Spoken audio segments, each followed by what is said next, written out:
الحمد لله نحمده ونستعينه ونستغفره ونؤمن به ونتوكل عليه ونعوذ بالله من شرور أنفسنا ومن سيئات أعمالنا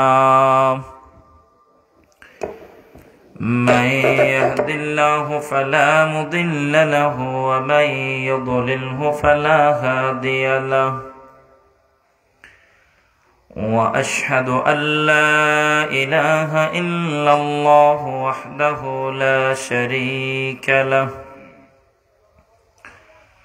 الذي أرسل رسوله بالحق بشيرا ونذيرا وداعيا إلى الله بإذنه وسراجا منيرا أما بعد فأعوذ بالله من الشيطان الرجيم بسم الله الرحمن الرحيم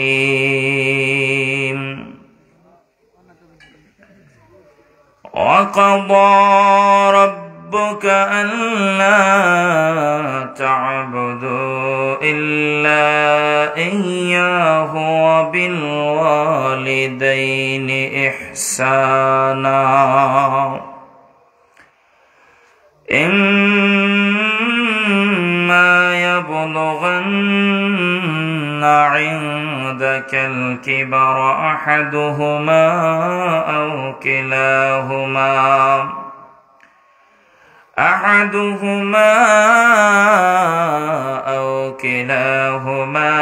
فلا تقل لهما أف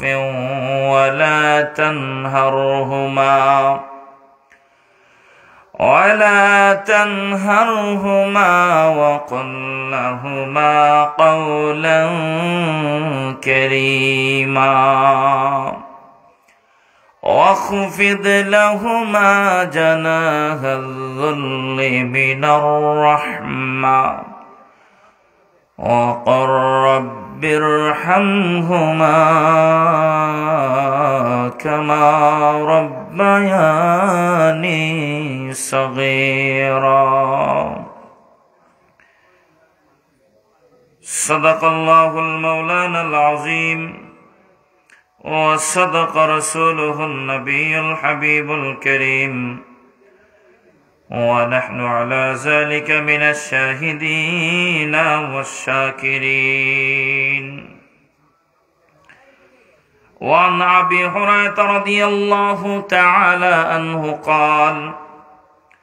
قال رسول الله صلى الله عليه وسلم ورغم أنف رجل ذكرت عنده فلم يصل علي ورغم أنف رجل آت عليه شهر رمضان فلم يغفر له ورغم أنف رجل أدرك أبويه الكبر يدخله الجنة أو كما قال النبي عليه الصلاة والسلام وفي شان حبيبه مخبرا وآمرا إن الله وملائكته يصلون على النبي يا أيها الذين آمنوا صلوا عليه وسلموا تسليما اللهم صل على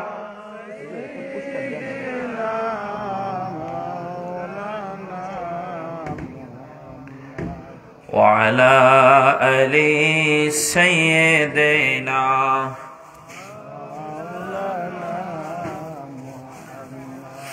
मेरे आका मेरे मौला बहुत सी दूरी से आया हो, नजर मुझ पर करम का हो, मेरे किस्मत उजाला हो। अल्लाहुम्मा सल्ले अला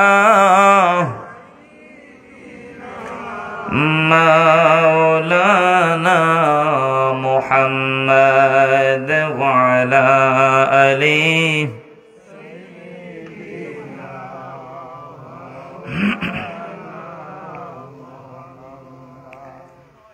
ला इलाहा इल्लल्लाह ला इलाहा इल्लल्लाह ला इलाहा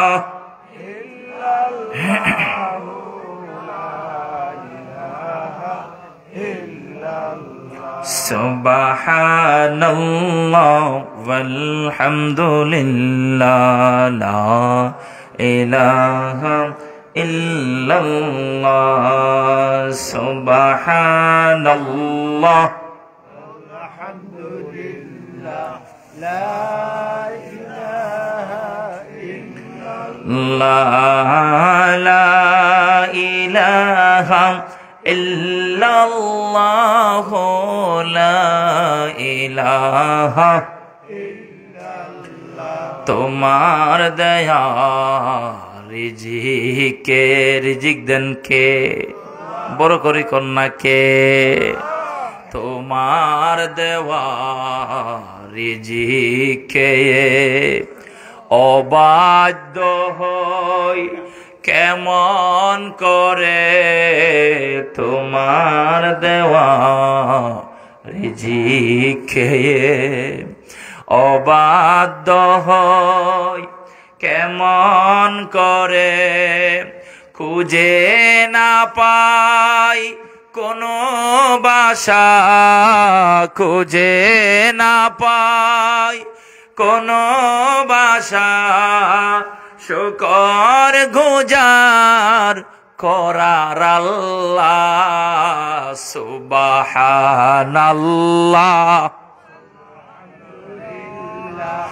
লা ইলাহা ইল্লাল্লাহ সুবহানাল্লাহ আলহামদুলিল্লাহ লা ইলাহা ইল্লাল্লাহ সুবহানাল্লাহ আলহামদুলিল্লাহ লা ইলাহা ইল্লাল্লাহ লা ইলাহা ইল্লাল্লাহ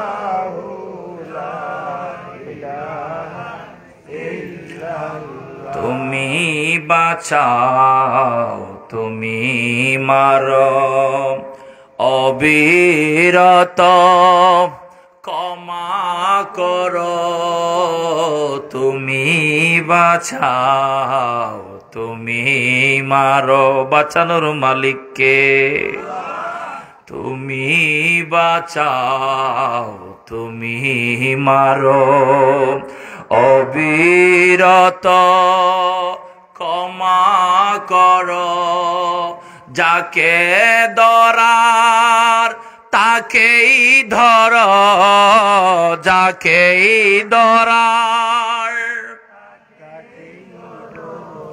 তোমার হাতে সব আল্লাহ সুবহানাল্লাহ আলহামদুলিল্লাহ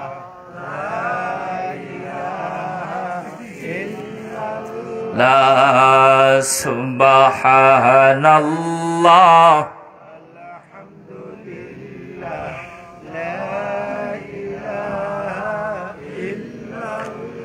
তুমি মোদের আশার আলো তাই তো তোমায় বাসি ভালো হৃদয় নামের ফুলদানিতে, হৃদয় নামের ফুলদানিতে গেথে রেখেছি প্রেমেরি মালা।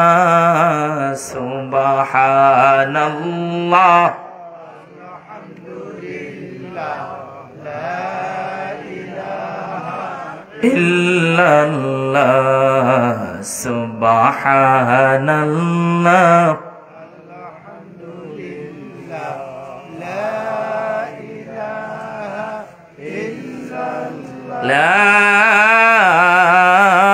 ইলাহা ইল্লাল্লাহ মুহাম্মাদুর রাসূলুল্লাহ সাল্লাল্লাহু আলাইহি ওয়াসাল্লাম।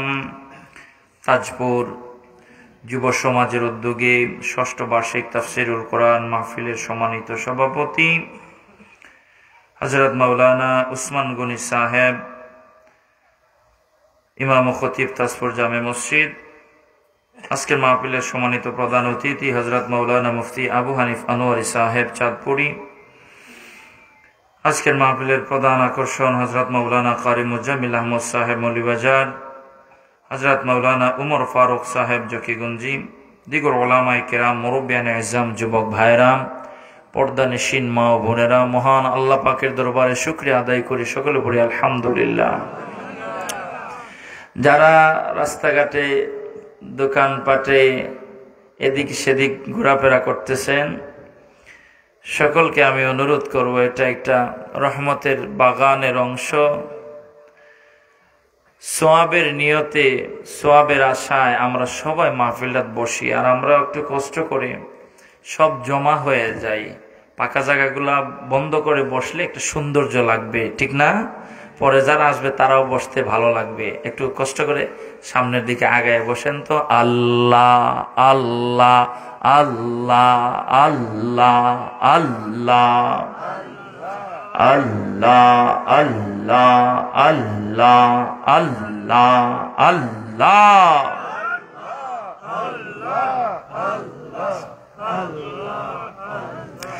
আল্লাহ আল্লাহ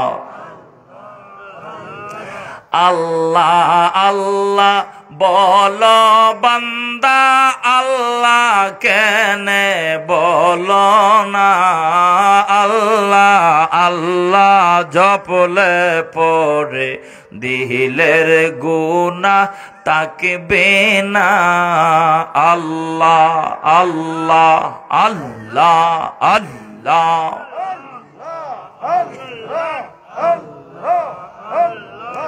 আল্লাহ আল্লাহ বলন রে তাসফর গেরামের মুমিনে। আল্লাহ আল্লাহ ডাকন রে তাসফর গেরামের মুমিনে। আশিকি যারা মাহফিলে বসিয়া, আশিকি যারা মাহফিলে বসিয়া, আল্লাহ আল্লাহ ডাকন রে। আল্লাহ আল্লাহ আল্লাহ আল্লাহ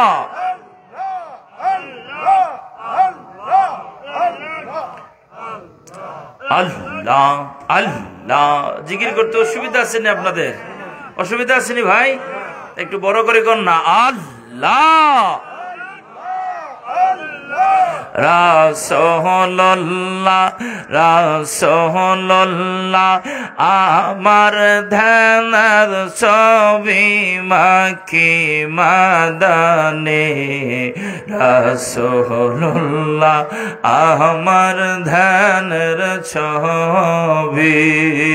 আল্লাহ আল্লাহ রাসূল আমার ইয়া রববাসী যাহার জন্য মনয় দাসে রাসূল আমার আরববাসী, যাহার জন্য মনয় দাসে, যাহার প্রেমে নবীর প্রেমে পেল চোখের পানি মাকি মদনে, রাসূলুল্লাহ আমার ধানের ছবি। আল্লাহ আল্লাহ আল্লাহ আল্লাহ আল্লাহ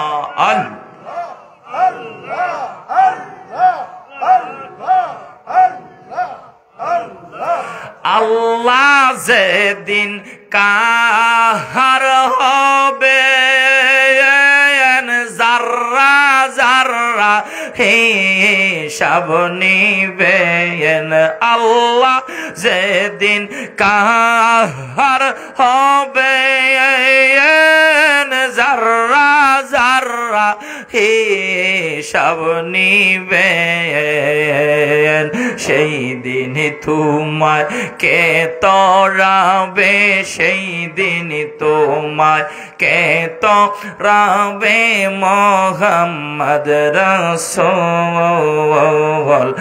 আখিরাতে পার হবে রে ফুল সিরাতের ফুল। আল্লাহ আল্লাহ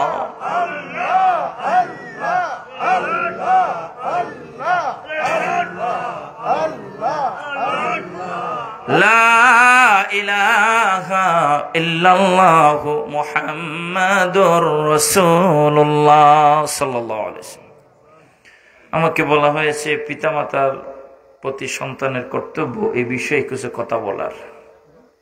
আমি আমার বিষয়ের উপর লক্ষ্য করে সূরা বনী ইসরাঈল থেকে আমি তিলাওয়াত করেছি।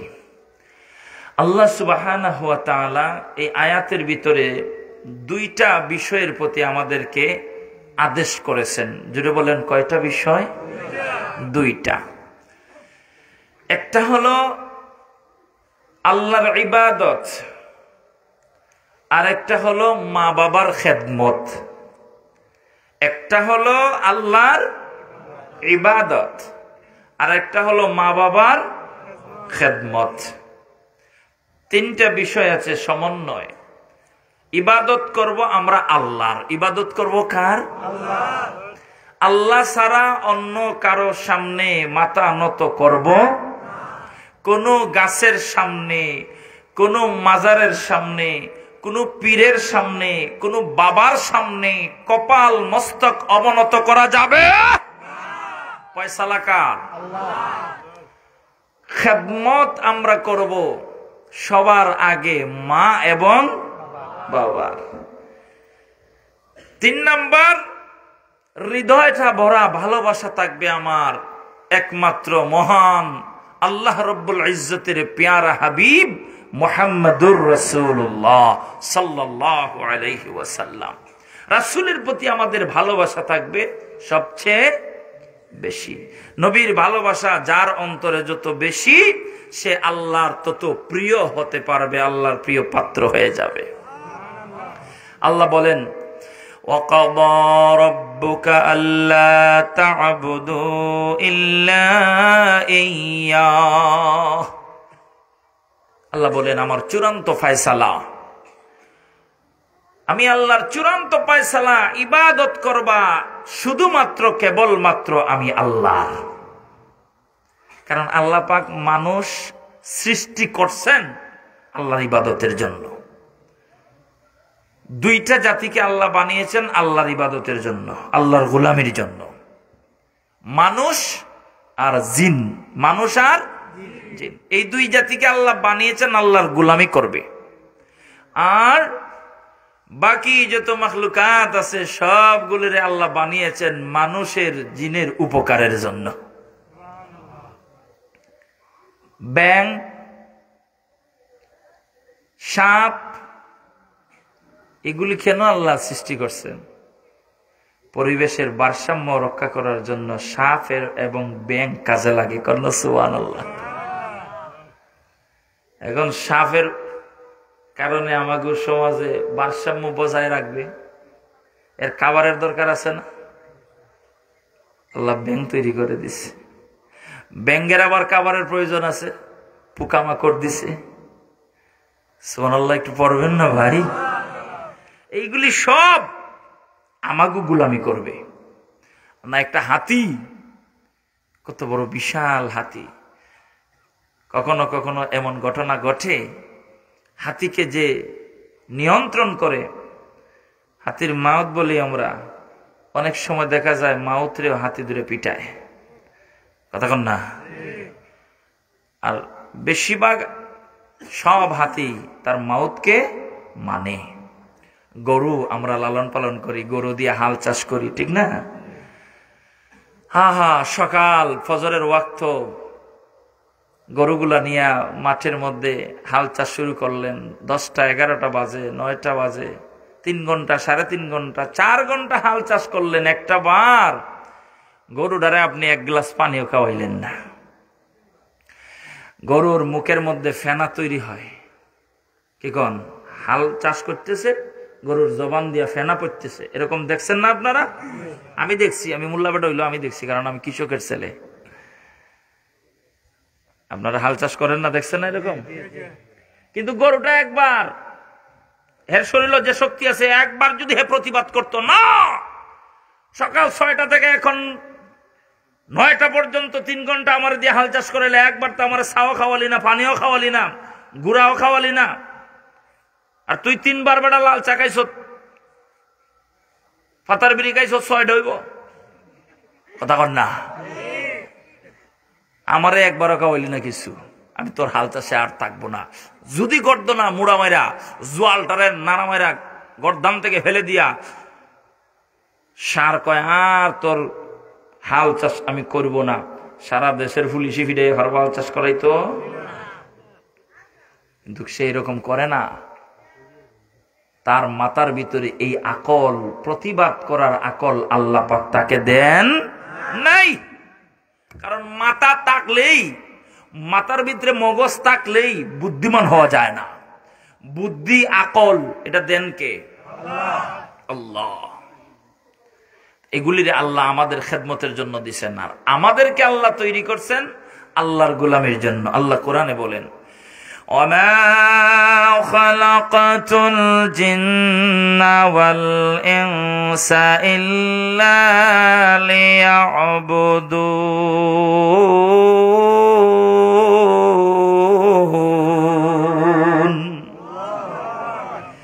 জিন আর ইনসান, এই দুই জাতিরে আমি আল্লাহ বানাইলাম আর কোনো কারণে নয় রে, একমাত্র আমি আল্লাহর গোলামি করার জন্য।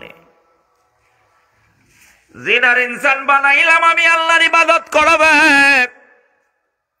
আমি আল্লাহর ইবাদত ছাড়া অন্য কারো ইবাদত করবি না। কিন্তু দেখা যায় না, এমনও মানুষ আছে, শিক্ষিত মানুষ, লেখাপড়া করন না, জানাশোনা মানুষ, পীরের সামনে যায়, যায় পীরে সেজদা মাইরা দেয়, মাজারে যায়, মাজারে যায় সেজদা দেয়। অথচ এই কপাল আর নাক আমার আল্লাহ নিজের কুদরতের হাতের চুয়া দিয়ে বানিয়েছে। আদমের স্ট্রাকচার বডি যখন তৈরি হয়, আদমের কণ্ঠনালী পর্যন্ত ফেরেশতারা তৈরি করে। আল্লাহ কয়, ফেরেশতারা তোমরা আদমের বডি বানিয়েছো, আর বানাইবা না। ফেরেশতারা কয়, আল্লাহ আমাদের বানানির মাঝে কি কোনো ভুল আছে গো? আল্লাহ বলেন, না, বানানের মধ্যে কোনো ভুল নাই।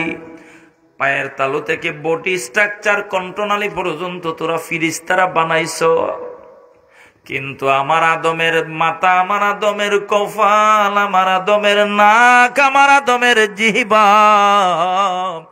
আমার আদমের মুখমণ্ডল তোরা ফেরেশতারা বানাইবা না। আমি আল্লাহর কুদরতের হাত দিয়া বানাবো। আমার বান্দা জমিনের মধ্যে যাইয়া এই নাকার কপাল দিয়া আমার বান্দা আমার কদমে সাজদা করব। এই জবানার টুট দিয়া বান্দা জমিনে যাইয়া আমি মালিক মাওলার নামের জিকির বড় মজা কইরা ডাকবো। ও ফেরেশতারা রে, আমার বান্দার কপাল আর নাক আমি আল্লাহর কুদরতের হাত লাগায়া বানাবো। কেন কেন রে? আমার আল্লাহ কয় আমার হাত যে জায়গায় লাগবে এই জায়গার দাম ইজ্জত সম্মান বেড়ে যাবে।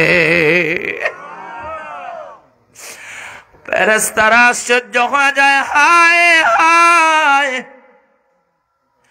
আমাদেরকে আল্লাহ নূরের ফেরেশতা বানাইলো আর আদম রে আল্লাহ বানাইলো মাটির নির্যাস দিয়া। আদম সন্তানগুলি মাটির নির্যাসের তৈরি, কিন্তু আদম সন্তানের ইজ্জত, আদম সন্তানের মর্যাদা আমার আল্লাহ কত বাড়ায়া দিলেন। আমার আল্লাহ বলেন, ওয়ালাকাদ কাররামনা বানি আদম, আমি আল্লাহ আদম জাতির, আদম সন্তান রে এই জমিনে 18,000 মাখলুকাতের ভিতরে সব চাইতে সম্মানী আর দামি বানায়া দিলাম। কেন এত দামি, কেন এত সম্মানী, কেন এত ইজ্জতওয়ালা?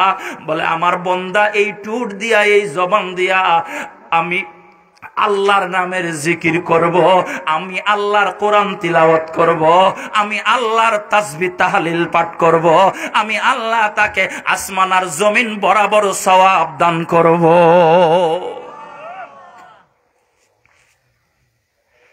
আল্লাহ নবী বলেন, ক্বালান নবী সাল্লাল্লাহু আলাইহি ওয়াসাল্লাম, সুবহানাল্লাহি নিসফুল মিজান ওয়ালহামদুলিল্লাহি তামলাউল মিজান ওয়ালা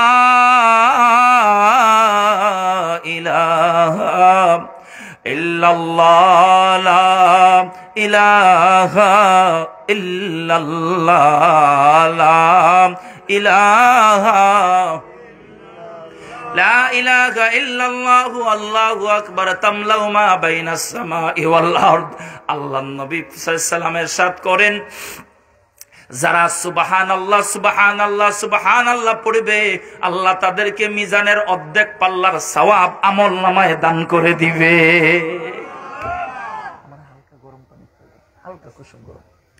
যারা আলহামদুলিল্লাহ আলহামদুলিল্লাহ পড়বে আমার আল্লাহ তাগুরে বাকি মিজানের অর্ধেক পাল্লা সওয়াব দিয়ে পরিপূর্ণ করে দিবে। যারা কয় লা ইলাহা ইল্লাল্লাহ লা ইলাহা ইল্লাল্লাহ, জমিন থেকে সওয়াব রাখতে রাখতে রাখতে রাখতে আকাশ পর্যন্ত হয়ে গেলে এই সওয়াব কতটুক অনুমান করা যায় না, আন্দাজ করা যায় না, গণনা করা যায় না। আমার আল্লাহ কয়, বান্দা আমি আল্লাহর নামের জিকির করবি, জমিন থেকে আকাশ পর্যন্ত যত সওয়াব আমি তোর আমল নামায় দিয়া দিব।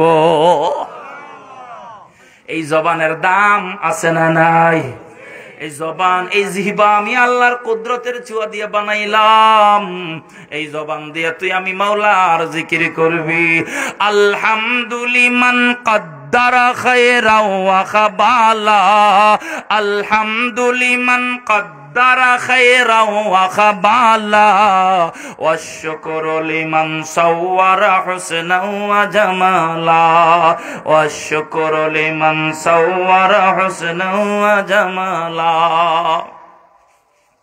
فرض صمد عن صفة الخلق بريء، رب أزلي خلق الخلق كمالا، رب أزلي خلق الخلق كمالا، لا زد ولا ند ولا حد لمولا، الآن كما كان ولم يلك زوالا، الآن كما كان ولم يلك زوالا، لا إله لا إله لا إله إلا الله محمد رسول الله صلى الله عليه وسلم। আফজালুল যিকরি লা ইলাহা ইল্লাল্লাহ। নবী বলেন মিশকাত শরীফের মধ্যে আল্লাহ নবী বলেন সবচেয়ে উত্তম জিকির হলো লা ইলাহা ইল্লাল্লাহ। এটা যারা পড়বে সারা দুনিয়ার জমিনের উপরে নেকি রাখতে রাখতে রাখতে রাখতে আকাশ পর্যন্ত নেকি যায় লাগবে। এবার কন্ত বাজান যুবক ভাই, কত নেকি হিসাব করা যাবে? এত নেকি আল্লাহ দিবে যারা লা ইলাহা ইল্লাল্লাহ পড়বে। জবান খুলি কন্যা সুবহান। আল্লাহ কত মেহেরবান, আল্লাহ কত মেহেরবান। এজন্য আল্লাহ বলেন ওয়াকাদা রাব্বুকা আল্লা তা'বুদু ইল্লা ইয়্যাহ। চূড়ান্ত ফয়সালা, ইবাদত করব কার? আল্লাহর ইবাদত করব। আল্লাহর ইবাদত ছাড়া অন্য কারো ইবাদত চলবে। কিন্তু আমরা করি কি? আল্লাহর ইবাদত থুইয়া বাবার ইবাদত লাইগা যাইগা। কথা কর না? আল্লাহর ইবাদত থুইয়া বাবার ইবাদত, গাছের ইবাদত পর্যন্ত আমাকে মানুষেরা করে ফেলায়। বট গাছের গুড়ির মধ্যে, কি গাছ? বট গাছের গুড়ির মধ্যে বিশাল বড় বট গাছ, এই যে কাপড় আছে না, এরকম লাল কাপড় দিয়ে চতুর্দিকে বট গাছের গুড়িরে এভাবে সীমানা ফিরাইয়া, এখানে দেখা যায় এখানে একটা পাথরও আছে, পাথরের মধ্যে মোমবাতি জ্বালায়, যে এটারও চিহ্ন আছে। ভাই এটা ঠিক না। ও ভাই, বট গাছের সামনে মোমবাতি জ্বালানোর কোনো দরকার আছে? না, এটা কেরামতিওয়ালা গাছ, কেরামতিওয়ালা। কথা কন্যা দিয়ে আপনারা। এরপরে ওই বট গাছের জ্বর আছে না, জ্বর দেয় তো বেশি, এনতেনে বাইঙ্গা একটুকরা নিয়ে যায়, এইটা নিয়ে ঘরে রাখলে বরকত হইব। আস্তাগফিরুল্লাহ পড়বেন না। আল্লাহ পাইতে হলে বট গাছের তলে যাই আল্লাহ পাওয়া যাইতো না। কথা কন না ভাই? কারণ মক্কা কি আর কুদা মিলে? বাপ তাকিলে, প্রেম তাকিলে ঘরে মিলে। কথা কন না ভাই? মক্কার ঘরে গিয়ে আল্লাহ পাইতা না, আল্লাহ মক্কার ঘরে থাকে না। মক্কার ঘরে আল্লাহ না, ওখানে আল্লাহর পাওয়া যাবে না। তোমার যদি প্রেম থাকে, ভালোবাসা থাকে, তোমার ঘরেই আল্লাহরে পেয়ে যাইবা। বট গাছের গুড়িতে যাওয়া লাগবে না, মাজারে যাওয়া লাগবে না, বাবার কাছেও যাওয়া লাগবে না। তবে হ্যাঁ, অলি আল্লাহদের মাজার জিয়ারত করা আমি নিষেধ করছি না, আমি নিজেই করি। জিয়ারত করা এটা নবীর সুন্নাত, ঠিক না বা ঠিক? আপনি আতরওয়ালার ঘরে যান, আতর চিনেন? সুগ্রাম। আপনি আতরওয়ালার দোকানে যাবেন, আতর কিনবেন না, শুধুমাত্র যাবেন তার দোকানে 5 মিনিট বসবেন, আপনার নাকে, আপনার শরীরে আপনি আতরের ঘ্রাণ অনুভব করবেন। ঠিক নিও? আপনি কামার আছে না, দা বানায়, কাশি বানায়, কামার লোহারে আগুনে পুড়াইয়া পিটাইয়া, এর দোকানে গিয়া 5 মিনিট বসবেন, বাড়ি আওয়ার পরে দেখবেন কাপড়ের মধ্যে শালির গুড়া দেখা যায়। কথা কন না ভাই? ওই সুহবত, এটারে কি কয়? সুহবত। ওটার কাছে যে আপনি গেছেন, অলি আল্লাহর মাজারে গেলে দিল নরম হয়। অলি আল্লাহদের ওসিলা ধরে আল্লাহর কাছে কিছু চাইলে আল্লাহ পাক পিরাইয়া দেয় না। সুবহানাল্লাহ কন। শাহজালাল মুজাররাদি আমানি রাহমাতুল্লাহ আলাইহি মাজার শরীফে জিয়ারত করবেন, যাবেন, যাই মোমবাতি জ্বালায়েন না, আগরবাতি জ্বালায়েন না, দাঁড়াই একটু কোরআন তিলাওয়াত করেন, জিয়ারত করেন, ওলি আল্লাহর ভালোবাসা হৃদয়ে রাখেন। ঠিক না বে ঠিক ভাই? মক্কা শরীফ হজ করবা, তাওয়াফ করবা, মক্কার ঘরের দিকে তাকায়া থাকলে আল্লাহ সওয়াব দিয়ে দিব। কিন্তু হৃদয়ের মধ্যে প্রেম নাই, ভালোবাসা নাই, আশক নাই, এমনি মক্কার ঘরে গেছেন, তাওয়াফ করলেন, কাজে আইবনি? কথা কন না ভাই? কারণ কাজে আইলে তো হজ করে আওয়ার পরে বেটায় আইল কাটটা নিজের ক্ষেত্রে ডুহাইলায় আজি সব। কথা কন না ভাই? তার মানে কি, হে মক্কা গেছে ঠিকই, তার হৃদয় সুজা হইছে না, তেরা রইছে, এর লাগে আইল একটা তেরা করে। ওয়াকাদা রাব্বুকা আল্লা তা'বুদু ইল্লা ইয়্যাহ। ইবাদত হবে একমাত্র আল্লাহর। ফয়সালা চূড়ান্ত ফয়সালা, ওয়া কাদা ফয়সালা হয়ে গেছে চূড়ান্ত। ইবাদত হবে একমাত্র আল্লাহর। ইবাদত কার? আমার নামাজ কার জন্য? না না না না, আমি নামাজ পড়ি এখন মানুষে যদি সমাজের মানুষে কইব ওটা মুরব্বী হয়ে গেছে নামাজ পড়স না, এই ডরে কেউ। শুক্রবার একটা শুক্রবার আইছে, শুক্রবারের দিন মসজিদও কেমনে না যাই, এর লাগে শুক্রবারে আমরা আহি। বাকি শনিবার তেনে পরের বৃহস্পতিবার পর্যন্ত আর তো পাওয়াই যায় না। কথা কন না ভাই, আমি কি অবাস্তব কথা বললাম? শুক্রবারে প্রতিটা মসজিদে মসজিদে একেবারে বারান্দা সহ অনেক মসজিদ আছে, বারান্দায় জায়গা হয় না, সামনে শর্ট বিছাই দেওয়ান লাগে। ওই শুক্রবারে জোহরের জুমার নামাজের ওয়াক্তে আসলো, আসরের ওয়াক্ত দেখা যায় 1.5 কাতার, বাকিগুলো সব কইছে গেছে। কথা কন না, এরা খালি শুক্রবারের নামাজ পড়ে। আমি জিজ্ঞাসা করি, ও ভাই তুই জুমার নামাজে আসলি, আসরের নামাজে তোরে কোন বুথে ধরছে আসলি না যে? আচ্ছা জুমার নামাজ যারা পড়ছে এরা কি তা গ্রাম সাইরা সব আসরের আগেই গ্রাম সাইরে গেছে গিয়া? এরা যায় কই? বাড়িত বাড়িত। কথা কই না, ফটিকো বসা টিভি দেখে না, বন্ধুর লগে আড্ডা দিতেছে, ফান খাইতেছে, চা খাইতেছে, সিগারেট খাইতেছে, গল্প করতেছে। কথা বলেন ঠিক না বে ঠিক? শনি থেকে বৃহস্পতিবার এরা আর মসজিদে আসে না, এরা খালি শুক্রবারে আয়ে। শুক্রবারে না আইলে তো ওই মসজিদের পঞ্চায়েতি মাত আছে, এরপরে গ্রামের মাতব্বরি করতেছে। হে যদি শুক্রবারে না আয় তাহলে তো এর একটা মাতব্বরি থাকতো না। সভাপতি সাহেব মোটামুটি বুড়ো হয়ে গেছে, মরে যাবো গা।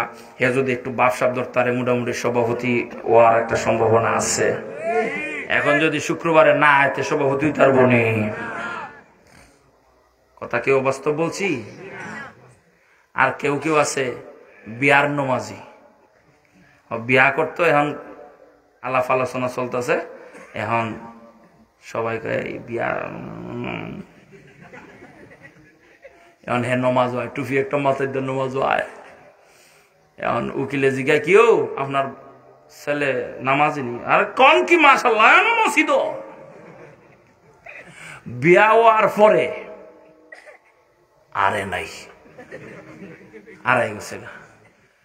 15 দিন পরে পাইছে ইমাম সাহেব, কিও দবির আলী তোমার না বিয়া পড়াইলাম আমি, নমাজ আইলা, এখন দিয়ে আর তুমি আও না। হুজুর আপনি পাগল গেছেন গিয়া না, হাতের মেন দিয়ে দিকে আমার হুকাইছে না,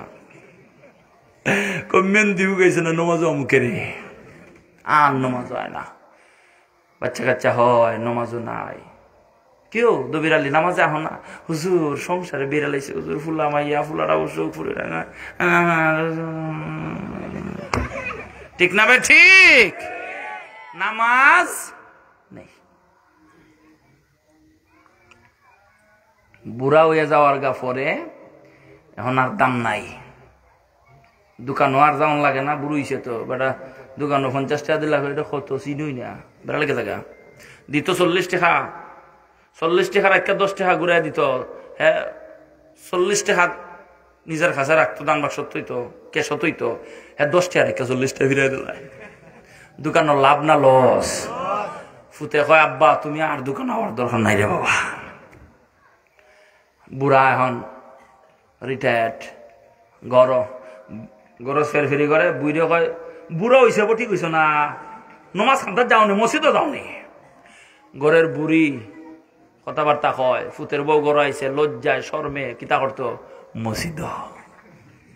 কথা কন না, আইয়া ও দোকানত বইয়া ফাটার বিড়ি টানে। কথা কন না, আর মসজিদের জানালা দিয়ে দুমাগুলা মসজিদের ভিতরে ঢুকে। কথা কন না, আপনি বাধা দেন ঝগড়া লাগিয়ে দেবো গা। এত মুসলমান, এ কি এইটার নাম কি মুসলমানিত্ব? বিড়ি কান, যারা বিড়ি খাওয়ার অভ্যাস করে লাইছে এরারে তো আমি এখন নিষেধ করতাম না, অভ্যাস হয়ে গেছি কি তো করবো কিতা। কেউ কইছেন এটা মাকরু, কেউ মাকরু তাহরিমি ইয়ে আছে, আমি এটা হারামও কই না। তবে বিড়ি যখন কাউই রে বাবা, ওই গেটের বাইরে খাইয়া বালা কইরা ফালাই হলে এরপরে সুন্দর করে মিসওয়াক কইরা অজু টজু কইরা ফটো একটা আতর রাখবা, আতরটা মাইকে সুন্দর করে গ্রান উড়ান লাগে এরপরে না মুসিদ আমাইতায় তাইলে না সেজদারান দিলে সেজদারান কাজও লাগতো ঠিক না ভাই ঠিক ওটা বিড়ি টানতে টানতে হক হক করে উজু করছে এরপরে গিয়ে নমাজও কারিছে আয় হায় যেন সেজদা দিছে বিড়ি করে এইখানে যদি আপনি যান বিড়ি যারা খায় না হেরা যদি এনো সেজদা যায় হেন গিয়া দেখে মনে হয় রে এনো উন্দুর প্রচার গন্ধ করতেছে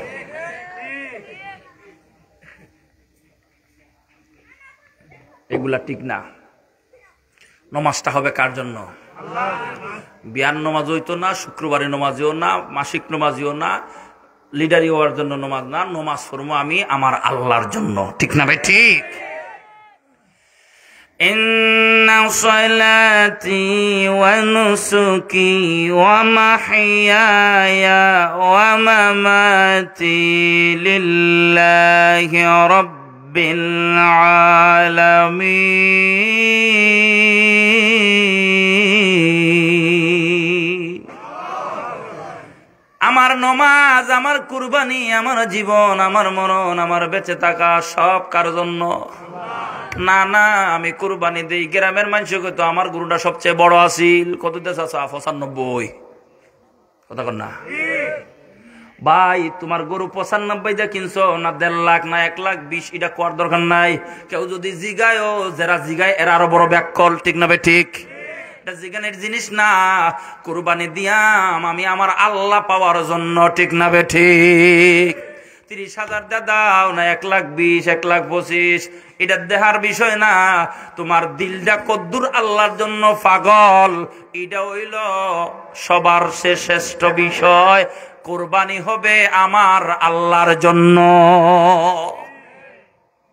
আমরা দেই ফিরিসটা বলে তুইতাম 3 ভাগ করে 1 ভাগ দিবাই গরিব রে 1 ভাগ দিবাই নিজের আত্মীয় স্বজন রে আর 1 ভাগ নিজের বউ বাচ্চা লইয়া সংসার লইয়া খাইবাই এটা হইল কোরবানির গোশত বন্টনের নিয়ম কেউ যদি একবার না ওদের তাতেও গুনাহ হবে না কিন্তু গরিবের তো একটা হক আছে না নাই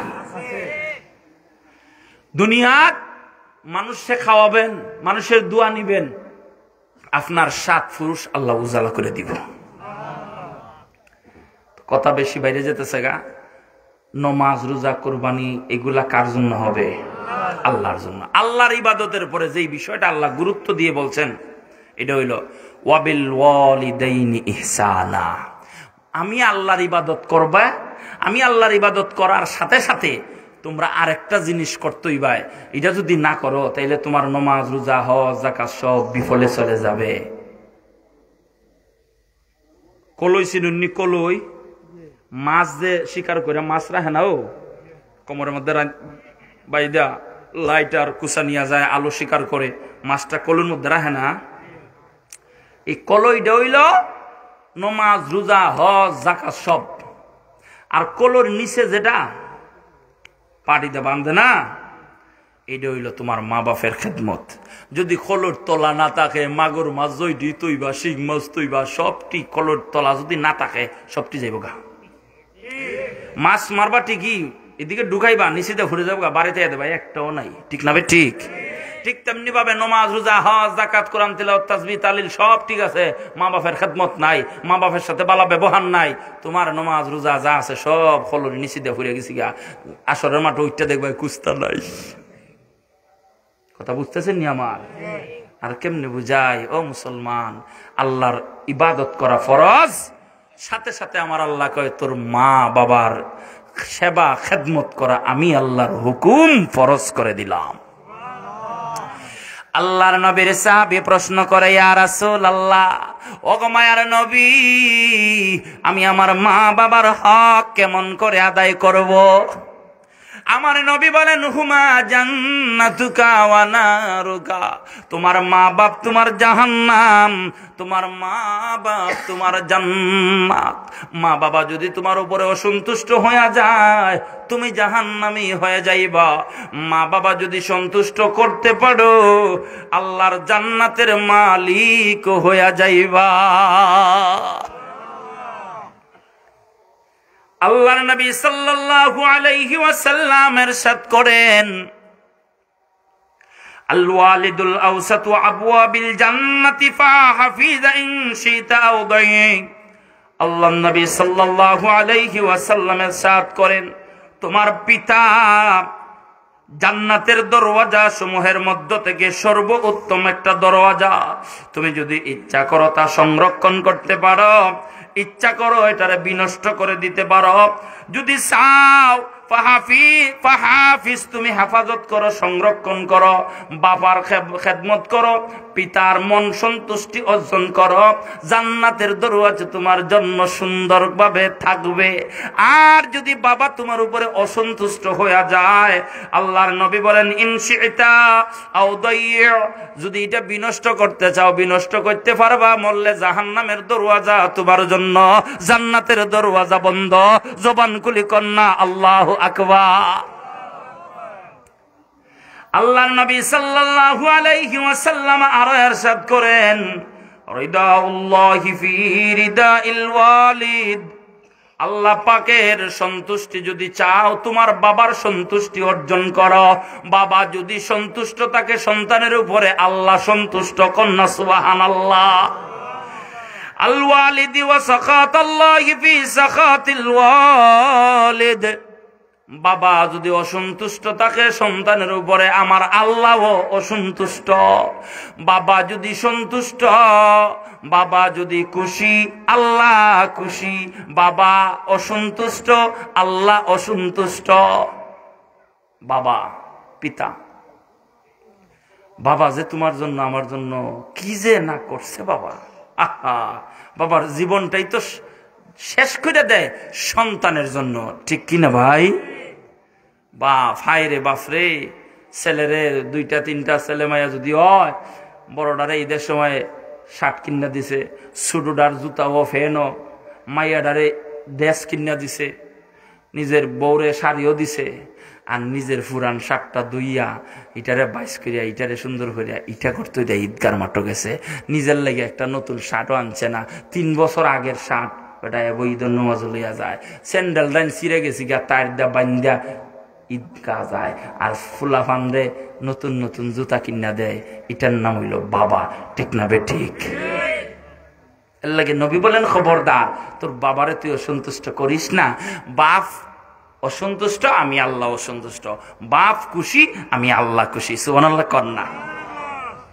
এক সাহাবী নবীর কাছে যায় নালিশ করছে, ও নবী, আমার বাপ আমি যেটা রুজি করে আনি সব আমার বাপের না খরচ করে লাই, আমার টাকা পয়সা। আল্লাহ নবী কইন, আচ্ছা ঠিক আছে। তার বাপরে কবর দিয়ে আল্লাহ নবী নিছেন, ও বা তোমার ছেলে খরচ টাকা পয়সা রুজি করে, তুমি না খরচ করো কেন?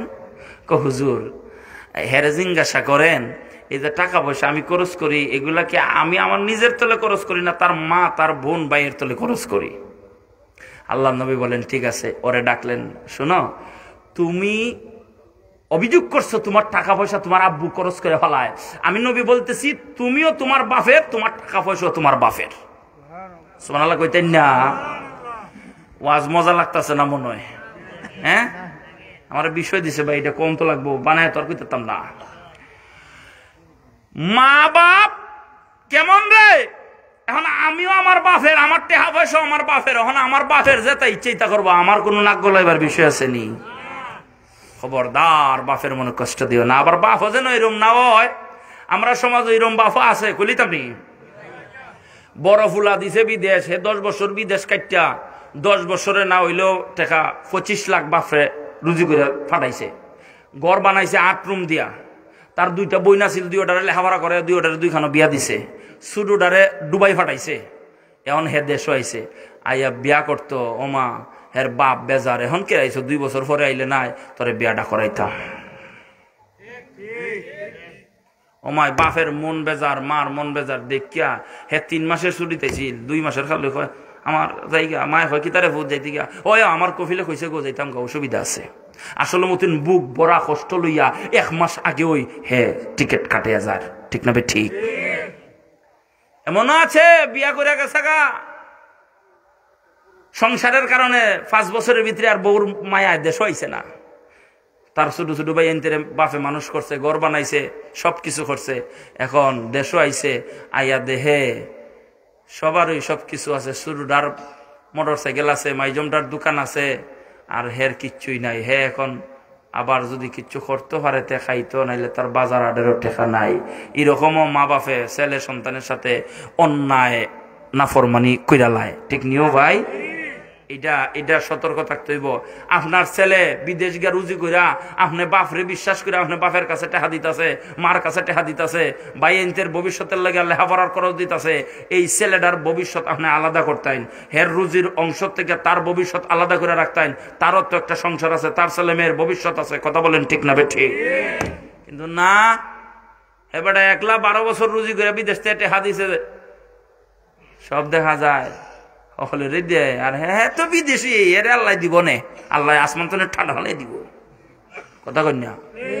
এই অন্যায় অত্যাচার যেন ছেলের সাথে মা বাপে না করে, ঠিক না ভাই? ঠিক। বাপের ব্যাপারে আল্লাহ নবী বলছেন, বাপ খুশি আল্লাহ খুশি। বাপ জান্নাতের দরজা, বাপ যদি খুশি রাখতে পারো জান্নাতের দরজা, যতটুকু পারো ইচ্ছা করে মা বাপের মনে কষ্ট দিও। 2 নাম্বার, মার ব্যাপারে আল্লাহ নবী সাল্লাল্লাহু আলাইহি ওয়াসাল্লামের সাহাবী কয়, ইয়া রাসূলুল্লাহ, আমার পক্ষ থেকে সবচেয়ে ইহসান আচরণ পাওয়ার অধিকার কার?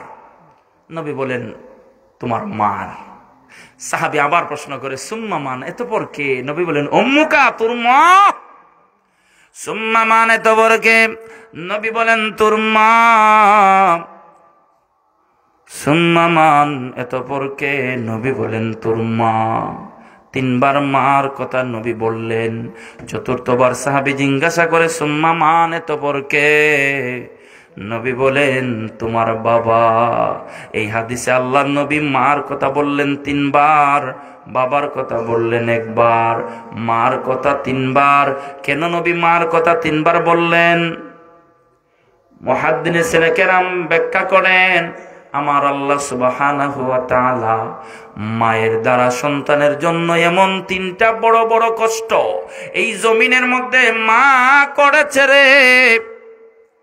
দুঃখিনী মায়ের মতো এমন 3টা কষ্ট পৃথিবীতে তোমার জন্য আর কেউ করতে পারবে না। কয়টা কষ্ট? 1 নাম্বার, তোমার আমার মা যেই কষ্টটা তোমার আমার জন্য করেছেন, এটা হইল তোমারে আমারে আমার মা বড় কষ্ট কইরা গর্ভে ধারণ করেছে। আমার আল্লাহ বলেন, ওয়া ওয়াসাইনাল ইনসান, আমি আল্লাহ মায়ের ব্যাপারে বাবার ব্যাপারে সব মানুষকে, ইনসানকে আমি আল্লাহ ওসিয়ত করলাম, আমি আল্লাহ, যে তোর মা তোরে কত কষ্ট করে গর্ভে ধারণ করেছে। হামালাতুহু উম্মুহু ওয়াহনান আলা ওয়াহন, কষ্টের উপরে কষ্ট করিয়া মা গর্ভে সন্তান ধারণ করেছে। মা কত কষ্ট করে সন্তান গর্ভে ধারণ করে, মা ছাড়া কেউ জানে না। একটাবার চিন্তা করেন, একটা জীবন্ত মানুষের গর্ভে আর একটা জীবন্ত মানুষ কেমনে বসবাস করে? আমার নবী বলেন, গর্ভবতী মা হামেলা সন্তান গর্ভে নিয়ে ঠিক মতো ঘুমাইতে পারে না। মা দুঃখিনী, ঠিক মতো খাবার খাইতে পারে না। সন্তান গর্ভে আসার কারণে মা দুঃখিনী। সন্তান গর্ভে নিয়া সংসারের রান্না বান্না করে, কাজ কাম করে, শ্বশুর শাশুড়ি দেওর ননন সবাইরে রান্না বান্না করে খাওয়ায়, কিন্তু নিজে প্লেটের মধ্যে ভাত নিচে খাবে, লোকমা তৈরি করে মুখে দিছে, 2-1 লোকমা দেওয়ার পরে গর্ভের সন্তান নড়াচড়া দিয়ে উঠছে, মা দুঃখিনীর ব্যথা আরম্ভ হয়ে যায়। মা দুঃখিনী প্লেটটা টেবিলের উপরে রাইখা চোখের পানি ছেড়ে দিয়া পালঙ্গের কোনায় যাইয়া মা চোখের পানি ছেড়ে ছেড়ে কান্দে। দুনিয়ার কেউ দুঃখিনীর খবর নেয় না। হামালাতুহু উম্মুহু, মা বহন করেছে বড় কষ্টের উপরে কষ্ট কইরা। 2 নাম্বার যেই কষ্টটা মা দুঃখিনী করছে, তোমারে আমারে জন্ম দিতে যাইয়া মা যেই কষ্টটা করছে, এরকম কষ্ট জগতের আর কেউ কোনোদিন করতে পারবে না। মা দুঃখিনী যখন সন্তান জন্ম দেয়, একটা মানুষকে যদি লোহার হাতুড়ি দিয়া আঙ্গুল হাড় গুড়ি ভেঙে দেওয়া হয়, শরীরের হাড় গুড়ি লোহার হাতুড়ি দিয়া আঘাত করে করে ভেঙে দিলে একটা মানুষের যেই পরিমাণ কষ্ট হয়, একটা মানুষ 52 ডিগ্রি পর্যন্ত ব্যথা সহ্য করতে পারে, এর বেশি পারে না। হয় মানুষটা মারা যায়, না হয় অজ্ঞান হয়ে জমিনে পড়ে, তাকে হুঁশ আসে না। মা দুঃখিনী সন্তান যখন জন্ম দেয়, প্রসবের কালে রক্তাক্ত হইয়া জমিনে গলা কাটা মুরগির ন্যায় মা চটপট করে। পাড়া প্রতিবেশী মহিলারা মাথায় পানি দেয়, জবানে পানি দেয়। তোমার দাদি তোমার নানি মনে মনে কয় আর মেয়েটা বাঁচবে না।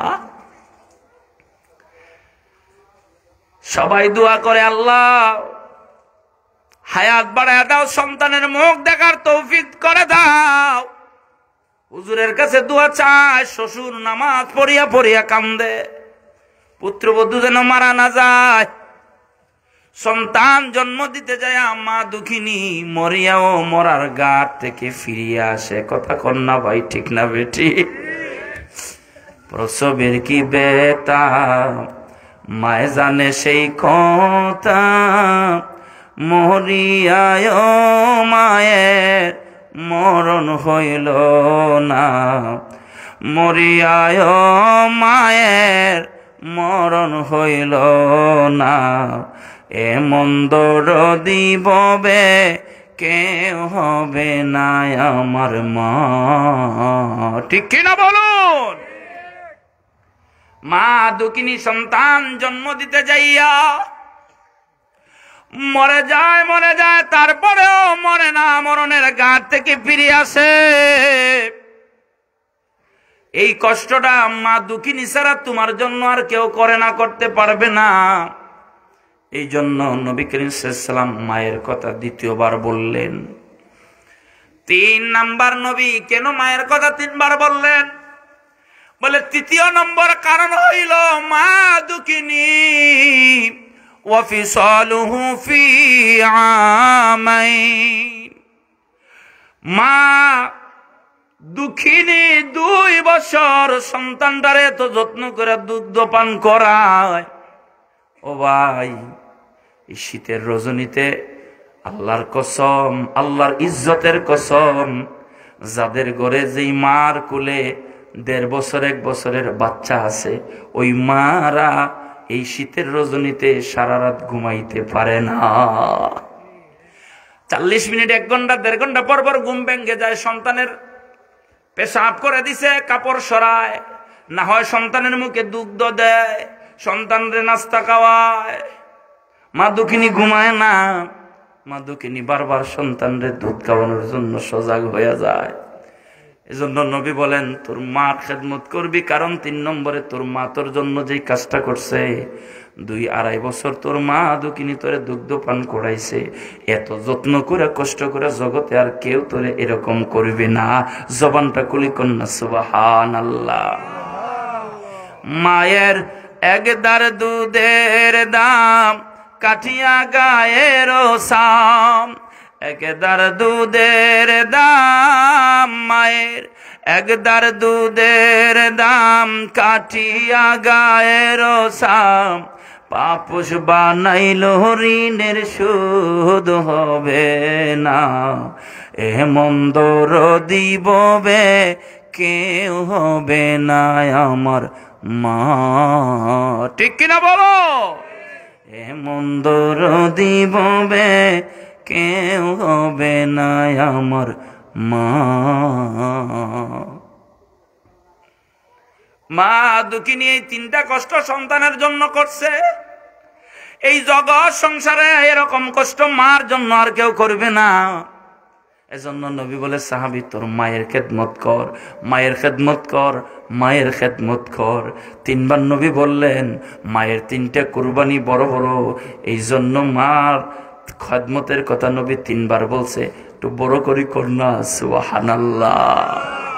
তো বাপের কথা একবার বলছে, বাপকে নবী ঠগায় নাই, কারণ অন্যান্য হাদিসে তো বাপের কথাও নবী বলছেন।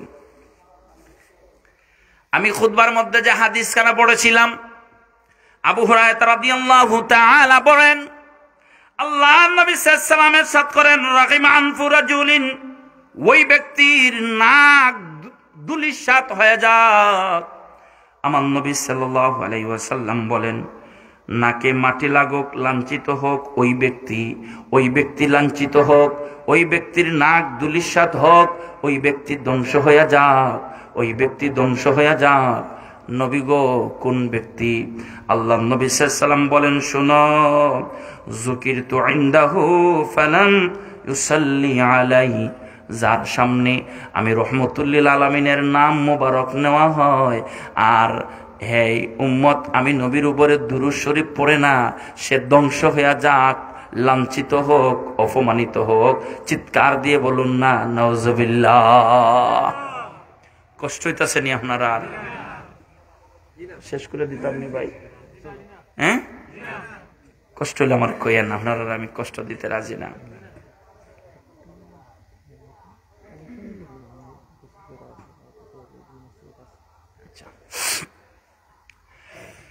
দুই নম্বরে নবী বলেন, 1 নম্বরে আমি নবীর নাম শোনার পরে নবীর উপরে দুরূদ পড়ে না, ওই উম্মত ধ্বংস হয়ে যাক। নবীর নাম যখন শুনবা তখনই পড়বা সাল্লাল্লাহু আলাইহি ওয়াসাল্লাম। নবীর নাম যখন শুনবা, স্বাভাবিক অবস্থায় মাসালা হলো, যখন নবীর নাম যেখানে শুনবা নবীর উপরে দুরূদ পড়বা, এটা ওয়াজিব। নবীর নাম শুনবা, নবীর উপরে দুরূদ পড়া কি ওয়াজিব। তো ওয়াজ মাহফিলে বারবার নবীর নাম শোনা হয়, বারবার পড়া লাগবে না। প্রথমবার শোনার পরে দুরূদ শরীফ পাঠ করে নিবা, বাকি যতবার নবীর নাম মাহফিলে উল্লেখ করা হবে, ওই প্রথমে একবার পড়ে নিলে পরবর্তীতে একই বৈঠকে যতবার আলোচনা হবে একবার পড়লে হক আদায় হয়ে যাবে। নবীর উপরে দুরূদ শরীফ বেশি বেশি করবা। 2 নম্বরে নবী সাল্লাল্লাহু আলাইহি ওয়াসাল্লাম বলেন, ওয়ারাদিম আনফু রাজুলিন, ওই ব্যক্তির নাক দুলিশাত হয়ে যাক, ওই ব্যক্তি ধ্বংস হয়ে যাক, লাঞ্ছিত হোক, অপমানিত হোক। কোন ব্যক্তি? নবী বলেন, যার সামনে আতা আলাইহি শাহরু রমাদান, রমাদানুল মুবারক মাস যার সামনে আগমন করে, রমজান মাস আসছে, এরপরেও রমজান মাস পাইয়া আল্লাহর কাছে তাওবা ইস্তেগফার করিয়া ফালাম ইউগফার লাহু, তার জীবনের গুনাহ মাফ করাইতে পারছে না, এর মতো দুর্ভাগা আসমানের নিচে জমিনের উপরে আর দ্বিতীয় কেউ হতে পারে না। রমজানের রোজা রাইখা রমজান মাস পাইয়া যে জান্নাতি হইতে পারছে না, তার মতো কপাল ফুরা আর নাই। জবানটা খুলি কন্যা নাউজুবিল্লাহ। 3 নম্বরে আল্লাহর নবী সাল্লাল্লাহু আলাইহি ওয়াসাল্লাম বলেন, রাগিমা আনফু রাজুলিন আদরাকা আবাওয়াইহিল কিবার, ওই ব্যক্তি ধ্বংস হয়ে যাক, লাঞ্ছিত হোক, অপমানিত হোক। ফালাম ইউদখালাহুল জান্নাহ, যার বৃদ্ধ মা বাবা পাইছে, মা বাবা বুড়া হয়ে গেছে, বুড়া মা বাবা পাইছে সন্তান হইয়া, কিন্তু বৃদ্ধ মা বাপের সেবা খেদমত কইরা, মা বাপের সেবা খেদমত কইরা আল্লাহর জান্নাতে প্রবেশ করতে পারছে না, এই সন্তানের মতো অবাগা কপাল ফুরা আসমানের নিচে জমিনের উপরে আর কেউ নাই। নাউজুবিল্লাহ, জুরে কন। মা বাপ পাইলো কিন্তু কি করলো না? সে জান্নাতে প্রবেশ করতে পারলো না। এখানে দেখেন নবী বলছেন জান্নাতে প্রবেশের কথা, সে জান্নাতে প্রবেশ করতে পারলো না, বৃদ্ধ মা বাবা পাইয়া। হে ধ্বংস হোক, অপমানিত হোক, লাঞ্ছিত হোক, রহিমান ফুতার নাক দুলিশাত হোক। কে? নিজের মা বাপ পাইয়া মা বাপের সেবা খেদমত কইরা আল্লাহর জান্নাতের মালিক হইতে পারছে না। হের মতো কপাল হুরা, হের মতো লাঞ্ছিত, অপমানিত, হের মতো বখত এই জমিনে আর নাই। কথা কোন ঠিক না বে ঠিক? ইম্মা ইয়াবলুগান্না ইনদাকাল কিবারা আহাদুহুমা আও কিলাহুমা ফালা তাকুল লাহুমা উফফিন ওয়ালা তানহারহুমা। এরপরে আল্লাহ বলেন, যখন তোমরা তোমাদের মা বাবা একজন অথবা উভয়জনকে বৃদ্ধ অবস্থায় পাইবা, মা বাবার বায়ুবিদ্ধ একেবারে শেষ অবস্থা, নিজেদের কিছুই করার ক্ষমতা থাকে না, অক্ষম, ওই অবস্থায় যদি মা বাপরে পাও, খবরদার এরার সামনে উফ শব্দ ব্যবহার করিও না। মুফাসসিরিনে কেরাম লেখেন, এখানে যে আল্লাহ উফফিন শব্দ বলছেন, উফ, এর ব্যাখ্যা হলো, তোমার মা বাবা যদি তোমারে কোনো কাজের আদেশ করে, ও বাবা এই কাজটা তুমি করো, কাজটা তুমি করছো, করতে যাইয়া তোমার অনেক কষ্ট হয়েছে, কষ্ট হওয়ার কারণে তুমি আইয়া কইছো, আব্বা এমন একটা কাম আমারে পাঠাইছো যে কাজটা করতে গো আব্বা আমার যে কষ্ট হয়েছে। এই কথাটা শোনার পরে তোমার বাপে কিতা কইব, আহ আমার ফুলারে আমি, হ্যাঁ ইস আমার ফুতের কষ্ট হয়েছে বুঝি। মা বাবা কোন হুকুম দিলে হুকুমটা পালন কইরা মা বাপের সামনে এই হুকুম পালন করতে যাইয়া কষ্ট হইলে সেই কষ্টের কথা মা বাপের সামনে স্বীকার করবা না, মা বাপের সামনে উফ শব্দ ব্যবহার করবা না। এটাই উফফিন শব্দের ব্যাখ্যা মুফাসসিরিনে কেরাম লেখেন, কষ্ট হইল মা বাপের সামনে ইয়া প্রকাশ করো না। যেমন হযরতে আম্মা জান আয়েশা সিদ্দিকা রাদিয়াল্লাহু তাআলা, আম্মা জান আয়েশা সিদ্দিকা রাদিয়াল্লাহু তাআলা আনহা নবীজিকে গোসল করাইতেছেন, জলচকির মধ্যে নবীজিকে বসাইছেন, কিন্তু জলচকিটা রাইখা রাখছেন একটা পা আম্মা জান আয়েশা সিদ্দিকার পায়ের বৃদ্ধাঙ্গুলের উপরে জলচকির। নবী করিম সাল্লাল্লাহু আলাইহি সাল্লাম বসে গেছেন, তো বসে গেলে চাপটা কম না বেশি লাগতেছে? আম্মা জান আয়েশা সিদ্দিকা রাদিয়াল্লাহু তাআলা আনহা পাত্র থেকে পানি উঠে নবীজিকে গোসল করাইতেছেন, শরীর ধৌত করে দিতেছেন। হঠাৎ করে নবী করিম সাল্লাল্লাহু আলাইহি সাল্লাম লক্ষ্য করে দেখতেছেন পানির সাথে রক্ত যাচ্ছে। নবী কয়, আয়েশা পানির সাথে রক্ত যাচ্ছে কেন? আমার নবী তাকায়া দেখেন আম্মাজান আয়েশা সিদ্দিকার বৃদ্ধাঙ্গুলির উপরে জলচকির কুনা, জলচকির ফায়া, যার কারণে জলচকির ফায়ার সাফে আম্মাজান আয়েশা সিদ্দিকার পায়ের বৃদ্ধাঙ্গুলি ফেটে রক্ত যাচ্ছে। আম্মাজান আয়েশা সিদ্দিকা একবারও বললেন না, নবী একটু দাঁড়ান আমি পাওটা বার করি, একটু বড় করি, কন্যা সুবহানাল্লাহ। আয়েশা কেনে গো একটা বার বললা না তোমার পাও জলচকির নিচে পায়ের নিচে পড়ে গেছে? আম্মা জান আয়েশা সিদ্দিকা কয়, নবী গো আমার কলিজার উপরে যদি বসতেন গো, কলিজা ফেটে যদি রক্ত যাইত, আমি আয়েশার জীবন দিয়ে দিতাম, আপনাকে দাঁড়ানোর কথা বলে এমন বেয়াদবি করতে পারতাম না। আয়েশা সিদ্দিকা কইলে তুই তো আপনি উঠে যান, উঠাইলে কি বেয়াদবি হইতো না?